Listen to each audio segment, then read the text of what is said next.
back to my channel. It's just Jame, and I'm just here trying to change your perspective. I don't need to change your mind. I just want you to think about things a little bit differently. And today I want you to think about your health and what you do and how you take care of yourself. This is probably the thing that I talk about the most, is how I take care of myself and what I've done to lose weight, to keep the weight off, and what diet I follow, if you will. And what workouts I do and things like that. So if you're interested, stay tuned, because that's what this video is about. It's long overdue. I hope it helps. My weight has always fluctuated. It's always gone up and down with the different seasons and phases of my life. I never really had a firm grasp on health or fitness or working out or what was good to eat and what was bad to eat. And I was a really picky eater, which was a big part of the problem. Was I just didn't like anything besides Happy Meals and processed food. I had a season of life of about 4 years ago now where I was in a stressful job that I was not probably qualified for, and I was in over my head. I had poor coping skills. I had a lot of stuff going on personally. I was eating horribly. My daily lunch every day was a ham and cheese sandwich with mustard and a bag of chips, and I was just uncomfortable all the time. My body hurt all the time, and this was when I was, I think, 25. So I started looking for solutions to that, and I went to a rheumatologist. They said they thought that I had like early rheumatoid arthritis, that I wasn't showing signs of it in my lab values necessarily, but that was basically kind of the path I was headed towards. And I had been working in a nursing home for about 6 years at this point, and I knew what that path looked like. I knew exactly what those people became, and they were just dependent on a bottle, and I just didn't want to be like that. And it sort of sent me down this trail of one rabbit hole after another rabbit hole, and realizing that there are a lot more solutions to problems than what I was taught as a nurse, and certainly what my doctor was probably taught in medical school. I was able to make this change when I left that job and I removed myself from that toxic environment, and I was able to free up my brain to make decisions. I had a lot more time and a lot more mental capacity to read and research for myself, because I think a lot of times, especially as nurses, and I guess doctors too, we get so in the weeds and so in the thick of things that we can't see the forest for the trees. And we don't realize that we're kind of just perpetuating this vicious cycle of unhealthiness. The modern medical system was not designed to cure people or to get people healthy. And as a matter of fact, if you go to Pinterest and type in cancer cures, you'll be told that that's against their community guidelines, and you're not allowed to search for that, because that's the kind of time we're in now. So during this phase, my husband and I were, especially then, listening to a lot of Joe Rogan podcasts, and I started hearing him talk about this ketogenic lifestyle and this low carb lifestyle. I was really kind of interested in that, and I thought, well, whatever, I've done all these other things, let me just try this, see if this works. And I started looking into it, and eventually I started incorporating that and tried to start working towards a low carb diet, and just learning the rules and just trying to find some recipes that I knew I would like and eat.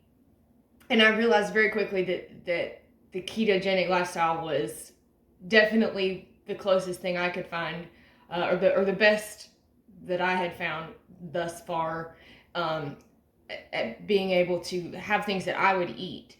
Because again, I was like a super picky eater back then, especially. I've really grown a lot and challenged myself a lot, and I'm doing a lot better. But at the time, especially, trying to be healthy when you don't eat healthy food is really hard. So that's where keto really started for me. So some of you have probably heard by now the keto craze is everywhere. So thankfully, it's awesome, because now you can go to pretty much any grocery store and they have keto friendly options for all kinds of things, even like pancakes and different desserts. I ate a keto friendly peanut butter cup pack the other day from the gas station, and it was amazing. But you probably don't realize that the ketogenic diet has actually been around since the 1920s, and it was initially supported for treating epilepsy. I think I read one thing that said like 50% of decrease in seizures when introducing an a ketogenic diet. So this is not a new diet. It's something that people have done for a really long time. There's a lot of people that are negative about it, but you're going to get haters everywhere you go. So my determination of whether something is working for me is, am I feeling better? Do I have more energy? Am I tolerating this well? I mean, you know more than anybody when you're healthy. And what is disease? Dis-ease, discomfort. So if I'm not in discomfort, then I don't have disease, right? I'm proud to say that I've stuck to a ketogenic lifestyle for the most part since 2018. And even at times like during the holiday, vacations or different things, when I go out with family or go out with friends, when I indulge or cheat, I've really not had an issue, especially the longer I go through, I haven't had an issue with bouncing back into the keto diet. Those first couple of days can be a little bit tough, but just because when you eat carbohydrates are what make you hungry, because they burn so quickly that you're just always hungry. If you eat a bowl of rice in 2 hours, you're going to need another bowl of rice. You're going to be hungry again. Versus if you ate a plate full of bacon, you could be good for all day probably, because that's just pure fat. Even Ryan over the years has slowly seen the light and will be one of the first to tell you that while he loves carbs and he loves sugars, he feels significantly better without them in his diet. I did initially start doing keto for my joint pain and also in hopes to lose a little bit of weight, but I stick to it now because it makes me feel better. It gives me a tremendous amount of mental clarity, which is huge for me. I've been able to basically wean myself off of my ADHD medicine altogether. I still will take like a quarter of a dose or a half a dose as needed every so often, but by and large it's gone, which is huge. That was something that I was really dependent on for a long time.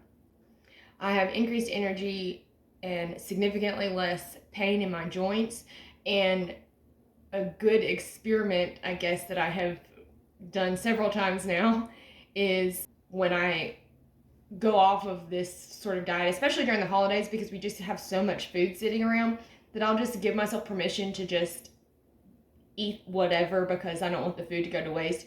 And by day 2 or 3, my skin hurts to touch. My stomach hurts to touch the skin. It all just hurts. It feels like I got punched in the stomach. I'm foggy headed. I'm hungry all the time. I feel disgusting. And by the end of that week, or however long it takes us to get through that food, those few days, I'm miserable and I can't wait to get my hands on a salad. Now, the thing that really ramped up this process for me and really kicked it into gear and really, to me, was the missing link when I was just doing keto by itself, was when I started incorporating intermittent fasting. Now, the benefits of fasting are enormous, and I could go on and on about them. Fasting has been around forever. It's literally the cheapest thing you can do for your health because it's completely free. In a world where everything we eat is bad for us, it's better to just not eat. That's really where I'm at. It's better to just hold off. So if you do any research into ketogenic lifestyle or into fasting, you'll see that they really go hand in hand. It's so much easier to fast if you're already in a ketogenic state, or at least have a high fat content in your system. It's a lot easier to fast because carbs make you hungry. And I'm here to tell you, if you're eating a bunch of carbs, a bunch of fruit, a bunch of bread, you're just going to be hungry all the time. So after about 12 hours of fasting, your body starts burning fat. So I would encourage anybody who's listening, it is 100% safe. You can go 12 hours without eating. I promise you. If you eat dinner at 8 p.m. and you eat breakfast at 8 a.m., that's a 12-hour fast. Way to go, you did it. That's awesome. Now next week, try to go from 8 p.m. to 9 a.m. And then maybe in a couple weeks, try to go to 10 a.m. The thing that I did, to me, that helped a lot, because I was one of those people who if I woke up, I had to have breakfast immediately. I was the person who felt like I was going to die without eating breakfast in the morning. There was just no way I could not eat breakfast. So I initially started doing a bulletproof coffee, which you can find recipes for that anywhere online. It's basically just a high-fat coffee, which sounds gross. It's not. It's actually really yummy. And I would do that, and I would just drink my coffee at 9 a.m. And then I would save my coffee till 10 a.m. And then in a couple weeks, I would drink it at 11 a.m. Whatever. And I just started to push it out until I was drinking my coffee at 12.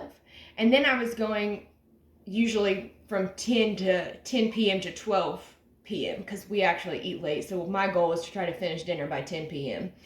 Eating dinner at 10 p.m. is terrible for you, but it's something we're working on. So my goal for Monday through Friday is to have a 16-8 fasting schedule. So I fast for 16 hours and I eat for 8 hours. So what that looks like for me is I try to eat after 2 p.m. and I try to stop eating before 10 p.m. So from 2 to 10 is my eating window, and I fast the rest of the time and I just drink water. And I'm fairly lenient, and several doctors I listen to and follow are pretty lenient about you can have black coffee, you can have tea, you can do the bulletproof coffee, which is a form of fasting. There's pure water fasting, and then there's these other different kinds. Some people will take like a spoonful of coconut oil during their fast if they feel like they're getting hungry. But the goal is to not increase your insulin level. Insulin is actually damaging to you. Insulin causes you to hold on to your weight. It causes you to gain weight. And so the goal is to not increase your insulin levels. Another thing with fasting is, and this is super, super important, we have two modes in our body, okay? We have fight, flight, or freeze, and we have rest, digest, and repair. Now, just like you cannot fight, flight, and freeze at the same time, you also cannot rest, digest, and repair at the same time. If you're digesting food, your body is not resting. And if it's not resting, it's not repairing. So that is one of the biggest benefits of fasting, is when you are constantly bringing food in, somebody has to put those supplies away. If you're like me and you get an Amazon package to your door almost every day, if nobody gets rid of those boxes, if nobody takes out the trash, what happens? That's what's happening in our bodies. It takes a lot of energy to digest our food. And years ago, we used to have somewhat of a schedule where we would eat breakfast at 7 a.m., lunch at 12, dinner at 5, and you had a good long gap in between there where you weren't eating all the time. The difference now is that, number one, we've been taught that fat is dangerous. It's one of the biggest lies that has ever been promoted in America and by our government, and I stand by that statement. Fat is not dangerous. Saturated fat is good for us. Animal fat is good for us. Healthy fat, coconut oil, avocados, lard, animal fat is good for us. When it's bad is when it's highly processed. These vegetable oils, corn oils, things like that, those are harmful, those are inflammatory. But when you eat a good, healthy fat, you stay full longer and you get a different kind of energy. We were taught in our nutrition class that the 494 rule, you get 4 units of energy for carbohydrates, you get 9 units of energy for fat, and you get 4 units of energy for proteins. Those are your 3 if you hear the words macronutrients, that's it: carbs, proteins, and fats. And you get 9 units of energy from fat, where you only get 4 units of energy from carbs and protein. So for that reason alone, that's a big part of why when you start burning fat, one of the big benefits of fasting is you get a huge spike in energy. It actually releases more adrenaline, which goes into some of the negative side effects, which is it can be harmful on your kidneys if you do extended fasting. You really want to, if you do more than, I would say, 24 hours, maybe 36 hours, I would do it under supervision of a doctor. Which, again, it's very hard to find a medical doctor who's going to recommend fasting to you. That would seem very counterintuitive to them. And I would argue that most modern day doctors would tell you that this was dangerous, which is why I encourage you to go do your own research. There's an excellent book. I think it's called The Ultimate Guide to Fasting by Dr. Jason Fung, One of the best books I've ever read. I've done about 10 or more 24-hour fasts, I would say at this point, and one 36-hour fast. At the end of my 36-hour fast, I felt better than I've felt in a really long time. And the interesting phenomenon about fasting is that the longer it goes on, the less hungry you get. And if you can understand that the same hunger you feel at hour 36 is the same hunger you would feel at hour 4, when you realize that nothing's changed, it's just that your body naturally releases hormones when it thinks it's time to eat. It's just a reminder to you, hey, it's time to eat. But I promise you don't have to be chained to a meal every 3 or 4 hours. That was one of the biggest lies that we've ever been taught, is that we need to eat small, frequent meals. It's just not true. Our body needs time to rest and repair and heal itself. We have something that happens when we stop eating. It's called autophagy. It literally means we're eating ourselves. So you have anti-tumor cells in your body. You have cells that will clean up inflammation.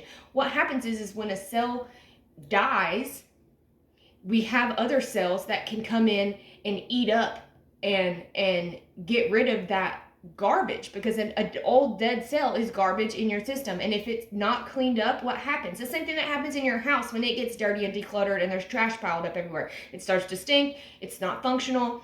Things are backing up. Everything's a mess. Supplies are not getting moved in and out like they're supposed to. It's just common sense that we have to have time to rest and repair ourselves. And we cannot do that if we're constantly bringing in food, especially bad food. It's one thing to eat healthy food, but it's another thing altogether to just constantly be eating. You've got a Coke for breakfast, and you've got a Red Bull for lunch, and you've got fries and vegetable oil. It's all so overwhelming. And if you are like me and you're like, I don't really like a lot of healthy foods and this is all super confusing, look into fasting, because again, I'll say it's free. And if it was good enough for Jesus, I'd be willing to bet it's good enough for you. It can cure a host of ailments, and including cancer. Your body has anti-tumor properties. Autophagy is when your body is eating malignancies and eating junk that causes those sort of malignancies. We have anti-tumor cells in our body. Why are we not talking about them? Okay, so I do the ketogenic lifestyle. I incorporate intermittent fasting and a fairly regular extended fast of at least 24 hours. I would also say, as you're looking into fasting, look into the best way to start refeeding, because one of the only downsides that I would say comes with fasting is it can cause GI upset. I'm missing 2 organs, so I'm missing my appendix and my gallbladder, so I already have some weird digestive issues anyway. But just be mindful that, if you go and do a 16-hour fast and then you just shove a bunch of French fries and a giant burger down your throat, you're probably going to have an upset stomach after that. So the other thing that I do to try to stay healthy and be in control of my body and my health and manage my stress is yoga. Now, I know a lot of people probably think that yoga is weird or you couldn't do yoga. Let me tell you that stretching, which I would say is kind of like the basis of yoga, it's kind of where it starts at, is critical. It is everything. If you can't touch your toes, we got problems on our hands, my friends. You know what pretty much every person in the nursing home has in common? They can't touch their toes. They can't put on their own shoes, which is why they're in the nursing home to begin with, because they can't take care of themselves anymore. If you can't touch your own shoe, to touch your own foot, then you can't take care of yourself. You can't cut your own toenails. You can't put your own socks on. You can't bend over and pick something up off the ground. Stretching is critical. When you don't stretch, those muscles just tighten up, and when everything's tight like this, our blood flow is restricted, our oxygen supply is restricted in any area that is tight. So when you're stretched out, you give room for fresh blood to come in, which is bringing fresh oxygen in. And all of those nutrients that come with that blood and that oxygen are where we get the healing properties, the autophagy, the different cells that are designed by God to heal us. We are self-healing, self-repairing organisms. Learn about that. Embrace that. Understand how to tap into that. So I started doing yoga when I became a nurse because, frankly, the 12-hour shifts killed me. They hurt my legs. so badly. I remember talking to a nurse who was training me, and she said, Jame, I'm 76. I've been doing this for 30 or 40 years, I forget. She said, I'm tired. I said, Janice, I'm 25. I've been doing this for a month, and I'm tired. I don't know how you're doing it. And I immediately started doing, had already done gymnastics and things like that. And I did a yoga class in college. And so I kind of knew a little bit about how much better I felt when I would stretch. And so I just started doing like a quick yoga routine, either before work, after work, or sometimes both if I could. And almost immediately my leg pain would go away. If I could tell a difference on the days that I didn't do it. And I would even go in the break room or in the med room and like stretch by myself or in the bathroom, just because it just made me feel so much better. Okay, and lastly, just really quickly, talking about things that I eat. I'm gonna have to make a separate video on this because I could go on and on about different meals that I really like and that are staples for us. I try to buy all organic, grass-fed meats, things like that, because it really does matter what you're putting in your body. The things that your cells use to fight off that cancer, to heal that ailment, what you give your body is what it has to use. So if it doesn't have the proper nutrients, it will use something else. But just like if you put a spare tire on a car, it's not going to work the way a regular tire would work. So you want to have and give your body the right nutrients to heal itself. Okay, so that was my sort of routine, my schedule, whatever you want to call it. That's what I do and try to stick to feel good, to maintain my weight, to lose weight if I've been cheating and am just feeling bad and yucky and just gross. Those are the times, especially when I'll really kick that fasting into gear, because if I've been eating badly all weekend, a lot of times I'll just take Monday and do a full 24-hour fast. So if I ate dinner at 9 o'clock on Sunday, then I'll wait until 9 o'clock on Monday to eat dinner, or around that time, even if it's 22 hours. The difference that 24 hours makes, or the difference in that time frame, is so drastic. I will feel so badly Monday morning, and by the end of that day, because I've not eaten and I've given my body time to collect itself, because I've just dumped a load of toxins and preservatives and hormones and awful foods into it. I feel so much better once that has been cleaned out of me and my body has had time to relax for a minute and just take a breather. And I truly believe that taking care of yourself is and eating healthy is the number one form of self-respect. We were made in the image of God. We, especially as Christians, should really take nutrition seriously. We should be learning and understanding what it is that our bodies need to work correctly. The last thing I would ever want, and this was really what got me on this path to begin with what sort of sparked this fire for me, was the realization that I just didn't want to get in my own way. If God was calling me to do something, I didn't want my body and my health to be the reason I said no to something that God was asking me to do. I know that nobody's perfect, and I never want to shame anybody or judge anybody. I just want to give you guys some different ideas and some different solutions. If you are struggling, I beg you to look into this and read into this, because I promise you there are solutions out there. Half of anything is your mindset, how you think about it and how you approach it. If you approach something like, well, this is my problem and I'm going to have it forever, then you're right. It is your problem and you are going to have it forever. But if you approach something, and this is true of anything in life, if you approach it as, well, what can we do about this? It's all about your perspective. So let me know, have you tried the keto lifestyle? Have you tried fasting? I know a lot of people ask me a lot of questions about yoga and where I do yoga at. I don't do yoga anywhere other than just wherever my mat is. I self-taught. Basically, I just watched videos on YouTube and I would read articles and different things about, I have a couple yoga books. But my main source that I've always used for like yoga videos is a YouTube channel called Boho Beautiful. She's awesome and she's always in fun, different locations. So you feel like you're at the beach or wherever. And I like her videos because they're quick and you can do 15 minutes and you feel like, you know, you really got a workout in. So anyway, let me know, have you tried the keto lifestyle? Have you looked into fasting? What questions do you have? If you want, I can do separate videos for keto and fasting and really like get into the weeds of some of the major problems and concerns with them. So until next time, I'm just Jame, and I'm just trying to change your perspective. And I love you very much, and I hope that you know that you are the reason why I've started this channel, and you are the reason why I do what I do, because I want you to be healthy and happy and confident in your own skin. So until next time, mwah.